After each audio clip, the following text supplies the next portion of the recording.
My main opponent is YCP, not GDP. GDP is dead and gone long back. I don't believe in kings and kingmakers. I believe in social transformation. Media is not in my hands. I don't have newspapers. They're not even criticizing me. They're criticizing a national leader like Bheemavaram, who's a four-time chief minister. We are in Bheemavaram in Andhra Pradesh, and meeting us today is the leader of the Janasena, Mr. Pawan Kalyan, who's also contesting from this seat, other than, of course, one more seat. Yeah. We've been following his campaign trail. Lots and lots of crowds, especially young people. Are you hoping that this enthusiasm that you see on the ground, now if you look at Jagan or Naidu's campaign, the crowds are coming in for all three of you. But do you believe that the crowds that are coming in for you will turn into votes? Without a doubt. If you look at this is not my first election. In 2009, I went I campaigned for that party, and whatever people came, we garnered around 23% of 20 between 21% and 23%. So eventually it will translate into one thing. But how much, it's only time has to say. Why did you choose to contest from Bheemavaram and Gajuwaka? There has been a lot of talk on why didn't you go to the seat where your brother had contested from, which is also your native. Why did you choose Bheemavaram? No, I'm actually supposed to contest from Anantapuram. It's not even from Tirupati. But the problem is I have to go around the state. So my focus would be less on my electioneering. So someone has to do my electioneering here. So I might come for campaigning, but whatever unlike a regular MLA, I cannot I cannot manage things here. I have to be personal. I cannot be personal here. But when it comes to Anantapuram, which I originally thought of, I didn't get the right supporting system there. What do you mean by not right supporting system? Because someone who could do the groundwork for electioneering, right from booth committees and everything. Lack of that support system, I was forced to shift here. Realistically, what is the Janasena expecting? There's a lot of talk about you becoming the kingmaker in this election, like what was perhaps talked about Vijay Kant when he started the DMDK. You said you have seen this is your third election, but realistically, do you believe that you will become the kingmaker after this election? I don't know. I don't believe in kings and kingmakers. I believe in social transformation. Whatever the percentage of vote translates into in the form of MLAs or other MPs. And our job is to make sure that social transformation which country needs, how do we take it forward? And that's how I look at it as on today. Whether it will be kingmaker, that's all very political terminology, which is not my cup of tea. But it is an election, it is political. So what happens after elections? Are you saying that you're okay with post-poll alliances? You're staying away from talking about it completely? No, I prefer to stay away from it, because for me, I'll cross the bridge when time comes. There's no point in, because I don't believe in predictions, I don't believe in speculation, because a lot of dynamics will change. This is the purpose. I tell you why dynamics is not something I have a great hidden agenda or something. What in the first and foremost, what percentage, how many seats, I myself don't know. I'm contesting. My job should be focusing on how well to contest, how well to do the electioneering. And second, if I start thinking about, even at my thought level, if I start thinking about alliances, that means I'm weakening myself even at a thought level, which I don't allow it. For me, fundamentally, what do I feel? I prefer to be independent. I prefer to form my own government. If it does not translate into reality, then I'll check for the alternatives. Yes. So my job is to keep asking. Yes, please, you do. My job is to answer. So the point is, you're not averse to to a tie-up with either Jagan Mohan Reddy or Chandrababu Naidu, or is there someone that you will not tie up with? There is no such thing as not to tie up, because it's a democratic process. The purpose is to make it a stable governance. The purpose of any political party is to create stability in society in the form of government for social order and political order. And normally I'm a guy who doesn't try to pick up a fight. I'm not a guy who will pick up a fight or something, unless it is essential for the benefit of masses, benefit of larger groups. Otherwise I won't pick up a fight. And most of the time I'm quite a helping guy. So the same nature extends in your politics. in my politics. But you have been accused of going soft on Chandrababu Naidu, especially recently. Who's That in you are fact, I soft was the on him. hardest on TDP. You were, but did you change recently? No. In fact, because it's dead and gone. TDP is not there anymore in the political frame. In the election, they're not there. My main opponent is YCP, not TDP. TDP is dead and gone long back in 2018. So why is there this constant allegation that you are softening towards the YSRCP? You have got candidates in certain constituencies so that they will not compete with the TDP. Sorry, you've softened with the TDP. In fact, here I'm fighting with the TDP guy only here. In fact, I'm fighting with in Palakulu for TDP. Everywhere that is TDP, even in, for example, Srikakulam, and TDP government, I mean, of course, though the functioning government has actually cancelled my trip for TDP. TDP has cancelled my trip in Srikakulam. In fact, my biggest fight, see, each area is regional specific. In Rayalaseema, the fight is between, in certain pockets, it's between Janasena and YCP. In certain pockets, it's between Janasena and TDP. In Srikakulam, it is between Janasena, TDP, YCP. See, it depends. Sometimes it's a two-party fight. Sometimes it's a tri-party fight.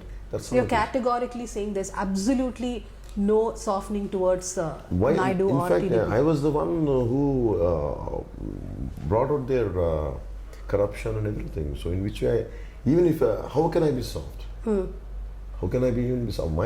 See, the common vibe, the media is not in my hands. I don't have newspapers. If I comment on TDP, so Jagan Mohan Reddy's paper will publish it.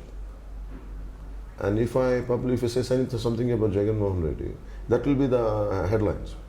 So as I don't have a paper, so what I intend to, it is not because no one will, I don't have a way to exactly define, to put across your word. But has that been a big problem? I mean, I'm not from the Telugu states, but I see that the coverage is quite biased and the politicians own. So has that also impacted your campaign in making sure people understand? If I would have been, if I would have had my own media and parties, things would have been different. People would also know what a great job he's doing by now. But somehow you lack that support. For me, I'm okay with that. Without a lot of things happen without any support. I believe in that system. So whether I have a support, media support or not, it's up to them. I can't force anyone to. My colleague Charan has a question for you. Yeah, you've been criticized popularly from YSRCP cutters that you allied with BSP just to steal the vote bank of Dalits. And to break the anti-incumbency vote, basically. That is a very wrong allegation, even to say it. You're not, they're not even condemning me, they're not even criticizing me. They're criticizing a national leader like Benji Mahavati, who's a four-time chief minister, and a national leader, and you are questioning her judgment. And regarding BSP, Jagan Mohan Reddy Garu or others, anyone who comments on this, they have to understand the past. In 2008, I was supposed to head the BSP they offered me BSP to head BSP party's president post, which I said no because my brother already initiated a political process. So my connection with BSP is not of today. So Mr. Jagan Mohan Reddy or YCP leaders or TDP, they're not aware of it. Maybe they're aware of it, they prefer not to. But you will still break the anti-incumbency vote here, right? And it's become a three-way fight. It is a three-way fight. How much anti-incumbency each one gets, we don't know. You have to get into the field and try and wage a battle, and whatever outcome is, just receive it with a smile. That's it. Yeah, and there is this popular narrative that goes that whole Kapu community is rallying behind you. Do you believe that Kapu community alone come with you, or the struggles like Tunduru you have led in Tunduru Aqua Park will rally the votes behind you? Or the mining issues? Yeah, 1/3. See, no political party in India, if we takes the support of one community and heads it, I think always they'll fail. And fundamentally, I'm not that kind of a political leader who believes in one community and goes ahead. I believe in a holistic approach. For me, it is the common issues which binds us. If if I go to Srikakulam, there is no, the great support is there. There is no great caste, the so-called Kapus are there. And also, if you look at a different, if I go to Karnataka, if I go to different places, it's not just about Kapus. Kapus is just in 1 or 2 districts, they might be there. That's it. It's not something like entire political process is dominated by them. And of late you have been talking about negligence of Rayalaseema and coastal coastal not Uttar of, Andhra. yeah. Yeah. Like, what are your plans? Not of late, it is. What are your promises for those places? See, in Uttar Andhra, there are 16 river basins. And there is a great migration. One extreme, there is an abundant natural resources, mining and mines and water resources are abundant, in abundance in Uttar Andhra. And in Rayalaseema, there is no water. There is shortage of water. There is except borewell or tank-based irrigation. And both of them have been, and all the chief ministers came from Rayalaseema, and they haven't done enough for Rayalaseema. They haven't, because there is a lot of migration from Rayalaseema. There is a lot of migration from both ends. One is a deserted area. There is lack of very less rainfall. They migrate. Okay. What about Uttar Andhra? Uttar Andhra has got abundant rainfall, yet there is a lot of migration. What's happening is in both the areas, few political families control the political system there, and they put an iron grip on people not to grow. And somewhere the current generation needs looking forward for a change, and that's how they look at me. That's how they embrace me. So what I am planning to do is to correct the irrigation system there, to bring a lot of more acreage into irrigation. The last time we spoke, you were speaking about federalism, about a collective for South Indian states. So KCR is someone who's talking about a federal front. So how do you look at that? If it comes to that, then would the Janasena support that federal front, no matter who's heading it? Any front or any group who would like to align and fight on one opponent, or whoever that could be, they have to have fundamentally like-mindedness. And that like-mindedness should be based on a common amendment program of what we look at each unemployment, how we look at interstate relationships, how we look at inter-regional cultural system. For example, Telangana, if Mr. KCR is doing it, first he has to respect the Andhra culture, the Andhra political culture. I mean, he cannot decide who should be the chief minister. But is he designing? Yeah, that's what the problem is. He cannot decide who. See, this is post alliances, it should be there. So, but deciding, okay, who has to be, okay, only Mr. Jagannath Reddy should be there or Mr. Chandrababu, you cannot decide on people's behalf. So you're saying KCR is interfering in the Andhra election on behalf of Jagannath Reddy? Without a doubt. There is no second thought about it. They're very obvious about it. And my support is for Jagannath Reddy. Mr. KCR says it. It is unacceptable for us. Because if the Telangana leaders don't want Andhra leaders to be a part of it, how come? But would that stop you from giving support to the federal front? No, it's not been that. For me, when the time comes, then we'll cross the bridge. Yes.